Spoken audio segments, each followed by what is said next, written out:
পশ্চিম মেদিনীপুরের সবঙ্গে বন্যা পরিস্থিতি খতিয়ে দেখতে বৃহস্পতিবার বিডিও অফিসে পর্যালোচনা এবং প্রশাসনিক বৈঠকে পৌঁছলেন মুখ্যমন্ত্রী শুভেন্দু অধিকারী। গত কয়েকদিনের টানা ভারী বৃষ্টি এবং কেলেঘাই এবং সুবর্ণরেখা নদীর জলস্তর বৃদ্ধির কারণে সবঙ্গের বিস্তীর্ণ এলাকা প্লাবিত হয়েছে। পরিস্থিতি অত্যন্ত উদ্বেগজনক হওয়ায় মুখ্যমন্ত্রী আকাশপথে প্লাবিত এলাকাগুলি পরিদর্শন করার পর সরাসরি সবং বিডিও অফিসে যান। দুর্গত মানুষদের কাছে যাতে দ্রুত শুকনো খাবার, ত্রিপল, পানীয় জল এবং প্রয়োজনীয় যা যা খাদ্য বা অন্যান্য সামগ্রী রয়েছে সেগুলি যাতে পৌঁছে যায় এবং তার সঙ্গে ওষুধপত্র যাতে পৌঁছে দেওয়া যায় তা নিশ্চিত করতেই আধিকারিকদের কড়া বার্তা দিয়েছেন মুখ্যমন্ত্রী। বন্যা কবলিত এলাকার মানুষের পাশে প্রশাসনকে সর্বক্ষণ থাকার নির্দেশও দেওয়া হয়েছে এবং পরিস্থিতি স্বাভাবিক না হওয়া পর্যন্ত নিয়মিত নজরদারি, তাৎক্ষণিক পদক্ষেপ নেওয়ার কথা বলা হয়েছে। বন্যায় যাদের মাটি বাড়ি ভেঙে গিয়েছে বা ক্ষতিগ্রস্ত হয়েছে তাদের যথাযথ তালিকা তৈরি করে দ্রুত সরকারি আর্থিক সাহায্য এবং পুনর্বাসনের ব্যবস্থা করার নির্দেশ দেওয়া হয়েছে।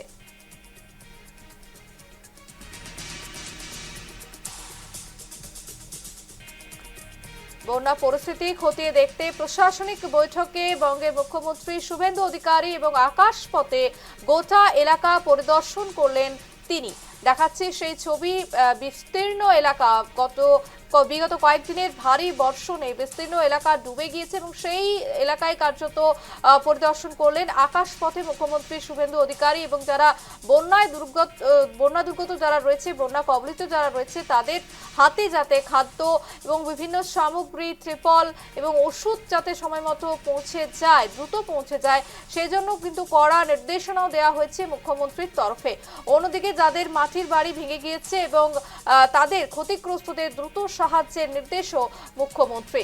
সবঙ্গে বন্যা পরিস্থিতি খতিয়ে দেখতে প্রশাসনিক বৈঠকে শুভেন্দু অধিকারী পৌঁছালেন সেখানে এবং বিডিও অফিসে একটি বৈঠকও করেন তিনি এবং সেখানে যারা বন্যা দুর্গত রয়েছে তাদেরকে দ্রুত সাহায্যের কথা মুখ্যমন্ত্রী দিয়েছেন এবং কড়া হুঁশিয়ারিও দিয়েছেন যে যাদের বাড়ি ভেঙে গিয়েছে এবং যারা সর্বহারা তাদের একটি তালিকা তৈরি করতে এবং তাদের একেবারে যত তাড়াতাড়ি সম্ভব তাদের কাছে যেন প্রয়োজনীয় জিনিসপত্র পৌঁছে দেওয়া হয় এবং পরিস্থিতি যতক্ষণ না স্বাভাবিক হচ্ছে ততক্ষণ নিয়মিত নজরদারি, তাৎক্ষণিক পদক্ষেপ নেওয়ার কথাও বলা হয়েছে।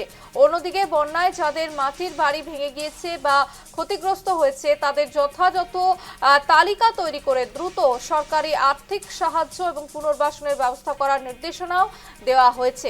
দেখাচ্ছে সেই ছবি। মুখ্যমন্ত্রী পৌঁছে গিয়েছেন সবঙ্গে এবং আকাশপথে বন্যা পরিদর্শন। সবঙ্গের বিডিও অফিসেও যান তিনি এবং তার সঙ্গে সঙ্গে কিন্তু যারা আধিকারিকরা রয়েছে তাদের কড়া হুঁশিয়ারি দেন যে যতদিন না পরিস্থিতি স্বাভাবিক হচ্ছে ততদিন কিন্তু কড়া নজরদারি রাখতে হবে এবং যারা বন্যা কবলিত এলাকায় যেখানে বেশি ক্ষতি হয়েছে, যাদের বাড়ি ভেঙে গিয়েছে তাদের যাতে তাড়াতাড়ি জিনিসপত্র পৌঁছে দেওয়া হয়, ওষুধপত্র পৌঁছে দেওয়া হয়, সেই কড়া নির্দেশও দেওয়া হয়েছে মুখ্যমন্ত্রীর তরফে। খবর সম্পর্কে আরো বিস্তারিত জানবো। এই মুহূর্তে আমাদের সঙ্গে সরাসরি ফোন লাইনে রয়েছে আমাদের প্রতিনিধি প্রসূন ব্যানার্জি। প্রসূন, আজ মুখ্যমন্ত্রী পৌঁছেছেন এবং একাধিক বার্তা দিয়েছেন তিনি, ঠিক কি আপডেট তোমার কাছে? দেখো, যেটা বলে রাখি যে অতি বর্ষণের ফলে যে বন্যা পরিস্থিতি তৈরি হয়েছে, একদিকে যেমন পূর্ব মেদিনীপুরে বন্যা পরিস্থিতি বহু জায়গায় তৈরি হয়েছে বা জলবন্দী রয়েছে, তেমনি কিন্তু পশ্চিম মেদিনীপুরের সবঙ্গেও কিন্তু সেই ছবিটা রয়েছে এবং আজকে কিন্তু মুখ্যমন্ত্রী তিনি হেলিকপ্টারে আজকে আসেন সবঙ্গে এবং তিনি বন্যার্ত এলাকা কিন্তু হেলিকপ্টারে পর্যবেক্ষণ করেন এবং তারপর একটি প্রশাসনিক বৈঠক করেন তিনি সবং বিডিও অফিসে এবং তিনি প্রশাসনিক আধিকারিকদের সঙ্গে কি কি সমস্যা রয়েছে বা তাদের যাতে করে কারো সমস্যা না ঘটে এবং পরিস্থিতি জোরদার মোকাবিলা যাতে করে সেই বিষয়ে কিন্তু একমস্ত বৈঠক হয়েছে এবং কোনো মানুষ কোনো বিপদের মধ্যে বা খাদ্য সংকটে না পড়ে সেই বিষয়ে কিন্তু মুখ্যমন্ত্রী বার্তা দিয়েছেন।